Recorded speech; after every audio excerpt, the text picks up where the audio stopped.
Hello there, folks. I'm the Lon Chaney reviewer, also known as Joey DeAngelis, here with episode 37 of Silent Film Saturday.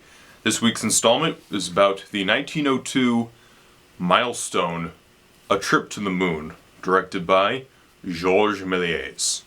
Let's take a look at this package from Flickr Alley. This is a dual format release, or a combo pack, with the DVD and the Blu-ray. It's a steel case edition, which is out of print and outrageously expensive. I got this when it first came out, so I got it for a better deal than most, perhaps. But you could get this as a dual format release, just not as a steel case. Really love this Méliès cover art. Its original 1902 colors. Also comes with a documentary, The Extraordinary Voyage. This is the back. Bonus features, it has the black, obviously in addition to, this is actually the color edition. They have found the, they have the black and white restored edition with orchestral score by Robert Israel and English narration.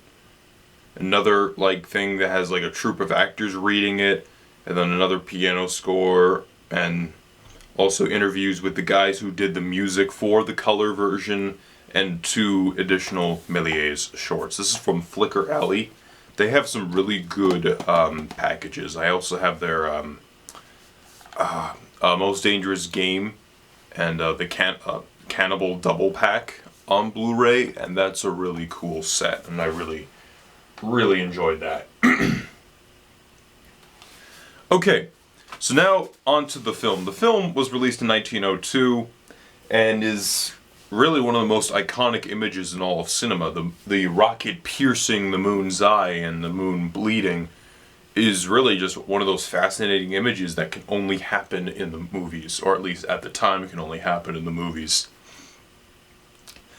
And it's just one of those images in film that's just so outrageous, but it's amazing because it's something that happens in the movies.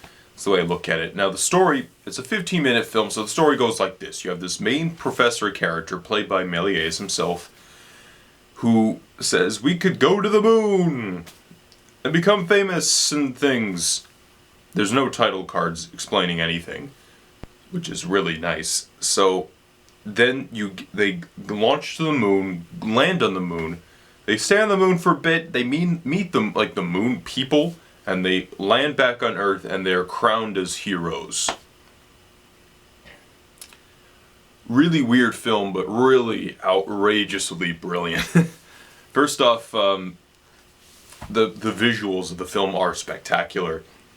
Méliès always played with the fact that film is 2D. Okay, so you could have a background and something going on, there's a little ship flying by, or a boat, or whatever flying by, or in some cases you'd have a fish tank and have fish going in front of a scene, and you have your ship doing going about, although they kind of do it slightly different in this film, where I think the ship was actually in the water, or at least it looked like that. But you would always play around with the fact that film was 2D, so there's scenes where it's a perspective where there's a rocket, there's a cannon about to shoot the rocket, but the reality is it's a painting, and then there's the only part that's really real is the guys are the actors, and the back part of it, and then the hole where the rocket's coming out of has a puff of smoke. Convincing you, they went pow like that. Without, ever having to build a complete set, they could just go pow, and it would convince the audiences in 1902 that the rocket indeed went from point A to the moon.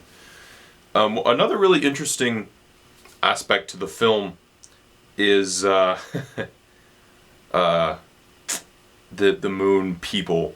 Everything that happens in space. For some reason, the people from Earth can breathe on the moon. It happens in movies sometimes. Wouldn't happen today, though. I mean, I come to mind, I'm thinking of Gravity right now, and they have to. It's the Gravity. I mean, it has some minor, technical things that people quibble about, but it's a pretty realistic representation of things going on in space. And it's really funny watching them in this movie, and you see the moon people. There's like people on like the crescent part of the moon, and stars, and there's snow. And it's just a weird, wondrous sort of movie. And then you have the moon people, which look like these weird skeleton things that have like conches for heads. And then when you whack them, they turn to dust. Really incredible stuff.